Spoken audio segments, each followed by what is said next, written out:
Our next speaker is Marky Miller from Ohio of the Toledoans for Safe Water. She was integral in getting the Lake Erie Bill of Rights. You saw her in the film. Marky Miller.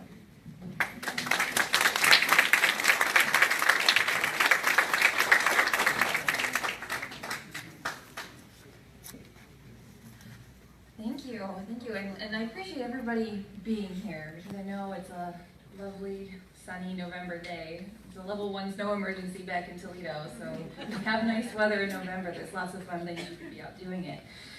My name is Marky Miller. It's kind of nice that I hear people struggle saying Toledoans all the time because I was really nervous about saying words like Caloosahatchee when I was down here, so glad that we can share that struggle. I am really honored to be here tonight. I get opportunities to speak in front of a lot of groups, but when you get to speak in front of citizens that are really revved up and thinking about taking something like this on, that's really the greatest honor that a group like mine could hope to achieve. Of course, I'm just one of many dedicated organizers in Toledo. We all helped advance the Lake Erie Bill of Rights, and I want to share that journey with you a little bit and those conclusions that my community came to as we started down this path. So 5 years ago, Toledo experienced a crisis that made international news. August 3rd of 2014, 500,000 people in Toledo and our neighboring communities woke up to alerts with a dire warning about our tap water. Do not drink, do not touch, do not bathe. A toxic algal bloom of cyanobacteria had rendered our tap water and the open waters of the western Lake Erie Basin an untouchable toxic mess. And this event shut down our city. Within hours, bottled water became completely scarce, prices soared, and its value was immeasurable. Work hours were cut back for employees sent home without the pay that they relied on. Those without access to transportation and media were isolated and stranded. Expectant and new mothers felt completely vulnerable in a waterless world. And in town, the restaurants and the shopping centers closed, which was perhaps a luxury that several other institutions couldn't afford. Hospitals, care facilities, all places that were tested on their creativity and on their resourcefulness, totally unsure of what consequences might result if an error is made. I suppose the silver lining of that crisis was that it laid the foundation for the further growth of a grassroots movement that was already well seated throughout Ohio, the rights of nature movement. The right of our life-sustaining ecosystems to exist, flourish, and thrive. And in recognizing the legal right of the lake, it meant recognizing our right to say no. No to the legal and regulated harm carried out through permits by extractive, industrialized, and inherently unsustainable activities. And even today, as my community continues to object to those state-issued permits that inflict a financial, health, and environmental burden onto my community, we're told that we're the ones who are overstepping. Refusing to allow this trend of legalized harm to continue, Toledoans for Safe Water was formed, a group of regular people residing in Toledo concerned about our water, our health, and the rights of all Ohioans. And we saw that our best course of action was to amend our city charter by a vote of the people. Working with the Community Environmental Legal Defense Fund, we explored what this law would look like. And we sat down and we wrote it, we circulated it, and we campaigned for it. It's now the first rights of nature law for a specific ecosystem in the United States. Our volunteers collected 10,500 signatures. We put this on the ballot, allowed the community to vote on it, which of course was not easy, but we didn't think it would be. We knew that the path we chose was going to be one we had to build ourselves. And on this journey, we were met with objections all the time, told no by our Board of Elections, left waiting by the Ohio Supreme Court, bullied by corporate interest, and dismissed by hesitant politicians. However, poisoned by corporate harms, we really had no choice but to endure all of it. And eventually we won our right to a special election. And despite all of those people and organizations and entities telling us, no, you don't have the right to do this, the people voted and they said yes. Yes, we do. And when it comes to Lake Erie, not only is this about our health, but it's about preventing corporate harm at the expense of our basic democratic rights. Our action to write and pass the Lake Erie Bill of Rights was based on necessity. A large percentage of Toledoans had watched the lake die in the 60s and the 70s. Many more of us grew up, like me, always assuming that's a dead lake, that's the dirty lake. We don't go there. We don't vacation there, we don't swim there, but we drink out of it. And after the water crisis, I would hear statements like, when are they going to come in and save us? What are they going to do about this? When are they going to fix this? And it became clear to me that those statements, when they were saying they, that had to be us. We were the ones that had to do this. Nobody was coming to save us. Nobody was coming to help us.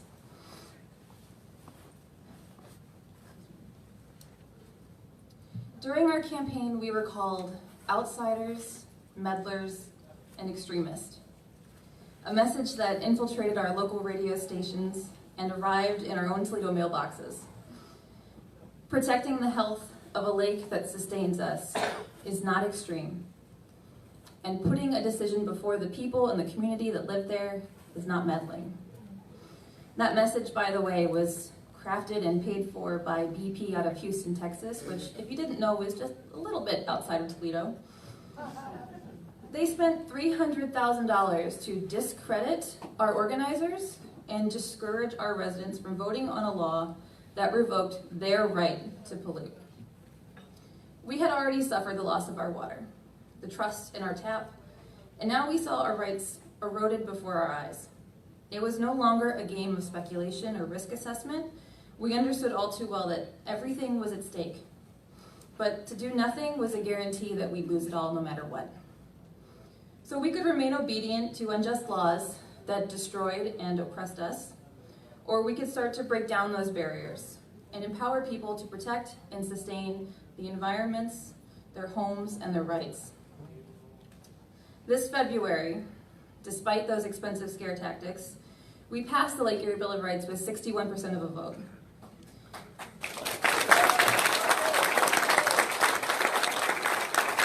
We now recognize her right to exist, to be healthy, and in return our right to have a clean and safe environment. We continue to be challenged despite the vote, and that's okay. Because as we say often in Ohio, we don't lose until we quit, and we don't quit. There's an energy that embodies this movement, and it's not one that's easily extinguished. It can be seen clearly when I speak to residents here in Southwest Florida, and tears form in their eyes. This is work that's built on love. It's built on dedication. And that's the energy. That's what fuels it. The Rights of Nature movement is not deterred or threatened by a desire to uphold the status quo. And I'm constantly inspired by the passion of my fellow organizers, the willingness of my community to say no more, and by communities like yours, who face a threat and refuse to stay silent. We knew we needed to see drastic changes, and that may be seen as a little controversial. But it's that confrontation between our evolving cultural values up against those oppressive legal standards that aid in the building of a movement. And when our unjust laws make it unsustainable, backed by illegitimate and unjust systems, we have an obligation to take action. So the thought of making waves and sweeping systemic changes or being challenged makes you uncomfortable right now in this moment. Please keep in mind that it was uncomfortable in August of 2014 to wait in line for a ration of water. It was uncomfortable to be afraid to take a shower, to be sent home without pay, or worry about what you've been exposed to over the years and what health risk might lie in your future. Personally, I don't think I can really fathom the discomfort of ecological collapse in this wake of climate change. So, Southwest Florida, this is my story, but the knowledge that I offer is only as good as the action that it inspires. So my hope is that you evaluate this moment, recognize that you're making history, and make the decision to be the authors of your own story. The future of my law is uncertain, but our determination to save Lake Erie, defend our rights, and protect our community will always be unwavering. Thank you.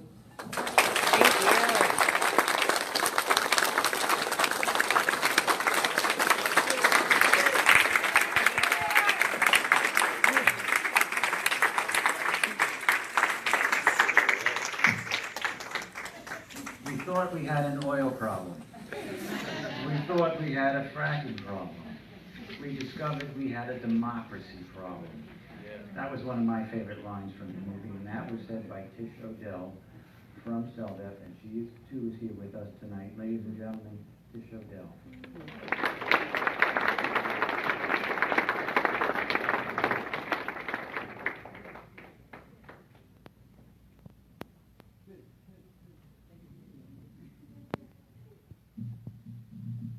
God, this is so exciting.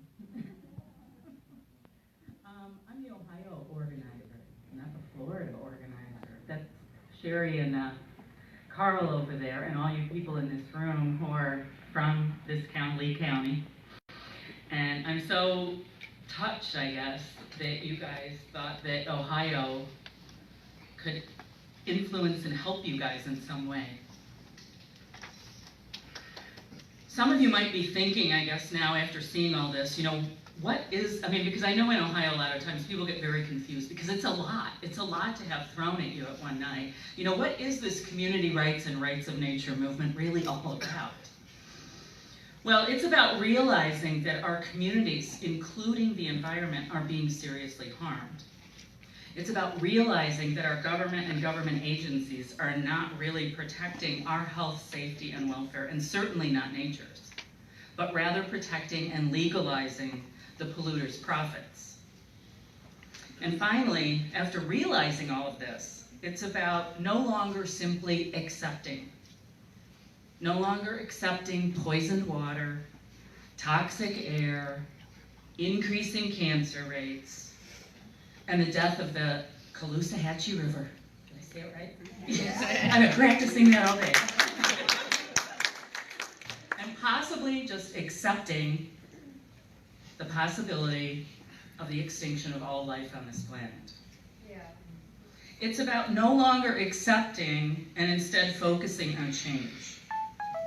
And make no mistake, the big industries alongside the public officials that they have bought off, they will fight to the death to maintain the status quo.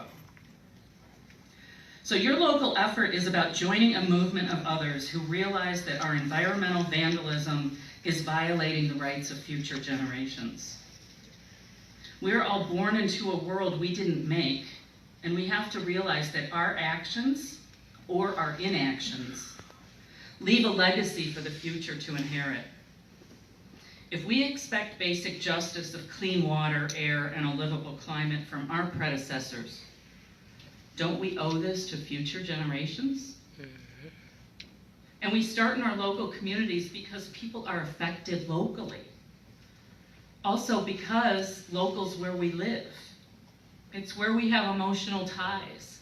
Today we had an interview with a reporter, and Sherry was there, and Sherry started getting all teared up when she talked about your community.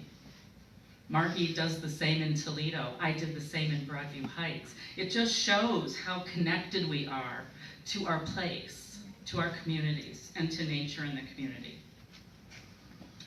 Chico, California is an example. They were totally devastated by wildfires. Well, guess what? They're initiating new local laws and policies for the future. They're not relying on the state. And Toledo, Ohio suffered the water crisis that Marky described, and what did they do? They initiated new local law. And Fort Myers and other Florida communities, you've been directly affected by red tide and different algae blooms, and you now have to step forward and protect your local communities by drafting your own local laws. It's when you realize firsthand, when you suffer these harms, that the government is not protecting you, nature, or your community. And we all realize that those with the power and control to make decisions and laws want to maintain the status quo. They don't want change. In Ohio, they're fighting really hard to stop this whole idea of rights of nature. I mean, it's really extreme. It's really extreme. So, like Barbie said, there's a lawsuit 12 hours after they passed. I mean, they got to celebrate that night. It was really fun. I was there with the group, and oh my God, we were so happy. 12 hours later, we woke up the next morning. It's like the lawyers calling, guess what? First lawsuit's been filed to overturn the Lake Erie Bill of Rights. So if you do get it on the ballot and you do win, celebrate really hard, okay, that night. So not only is the state of Ohio in a lawsuit right now, but they're on the side of the corporate entity that brought the lawsuit to overturn the Lake Erie Bill of Rights. You would think they'd be on the side of the people, right, protecting the water, but they're not. They're on the side of the polluter.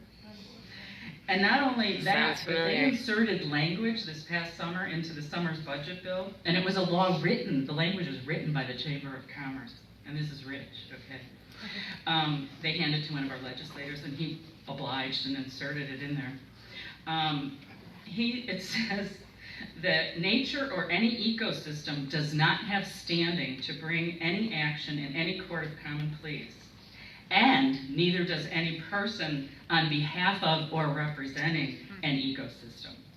So they inserted that and passed that. This is a clear example of corporate entities making the laws that restrict people, harm nature, and benefit themselves. Basically what it is we the people are being very obedient and following laws written by corporations. Don't you think that should be flipped around? I do.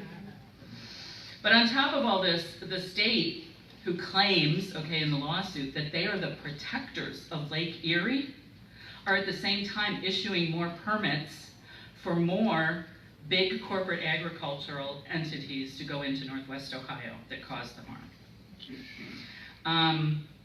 I know this all sounds like really horrible news, doesn't it? But it's really not. It's not horrible. This is good. Because all their efforts to squash rights of nature in Ohio, it means that the status quo is feeling threatened. Which means we're on the right track. Which means you're on the right track. It also means, as they do this, that the people trying to suppress and squash the people's efforts, they're exposing their true colors to more people. It exposes what kind of community, state, and world they want to perpetuate. So when they react so strongly against rights of nature, the Lake Erie Bill of Rights, and even the people proposing and passing laws to protect their community, it exposes their true motivations, and that helps us. It helps us change the conversation, change people's minds, change culture. And when we do that, then the laws follow after that. There's really an inspiring case, and if you're interested in reading it, you can look it up, because there's 3 individuals in Toledo who helped with the Lake Erie Bill of Rights. And so, you don't get an opportunity very often that you actually passed a law. And so if you passed it, it's like you better use it, and use it really quick in this case, because it might not be law for very long. So these 3 residents filed a lawsuit against the state of Ohio, and they used the Lake Erie Bill of Rights. And I just want to read you just a little bit from it, because these residents, it's beautifully written, and it's called Mike Ferner is the case versus the state of Ohio, and it's in the Lucas County Common Pleas Court. But one of the things the state did immediately is they filed a motion to dismiss, right? They do that often. We're just going to dismiss the people. So in their brief, they stated, which is kind of comical, that the plaintiffs, which are the people in Lake Erie, have not suffered any concrete injuries. So the people wrote in their brief, plaintiffs assert that ecological reality is more important than legal ideology. All life depends on clean water, breathable air, healthy soil, a habitable climate, and complex relationships formed by living creatures in natural communities. Social morality must emerge from a humble understanding of this reality. Law is integral to social morality, so law must emerge from this understanding too. In this case, this court is presented with an opportunity to help change Ohio law, so that it may adequately respond to both the Lake Erie crisis and the global environmental crisis. Injuries to the Lake Erie ecosystem and watershed are injuries to all who depend on the lake. Therefore, plaintiffs have suffered more than an injury. They have suffered many. Their drinking water has been poisoned and continues to be poisoned. They experience harmful algae blooms every summer, and no one who has ever visited the shores of Lake Erie in the vicinity of an algae bloom can claim that these injuries are speculative or abstract.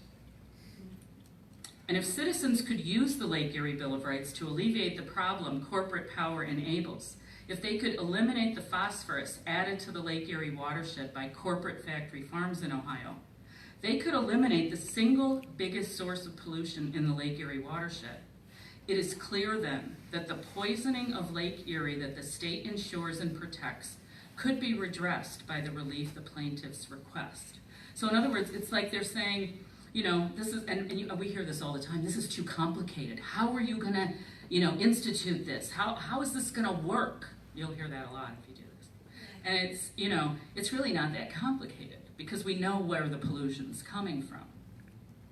We need to stop it. So it needs to be prohibited. So instead of the state issuing more permits for more of the harm to occur, they need to actually be shutting some of it down.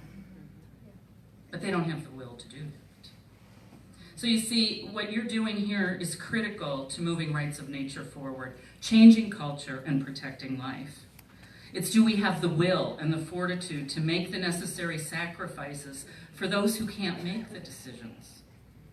While I've been here, I've seen the beautiful pelicans, the herons, the mangrove forests and swamps, the rivers, the bays, and the ocean. They can't speak. You have to speak for them.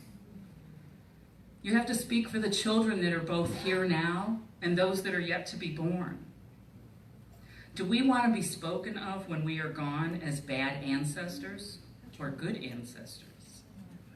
Well, by being here tonight, by getting involved and volunteering with this great group of local concerned activists to move rights of nature forward, you've taken the first steps to being remembered as good ancestors. And it's really hard work, but anything worth fighting for usually is. So thank you for inviting us. We support and stand with you in solidarity from Ohio. Thank you.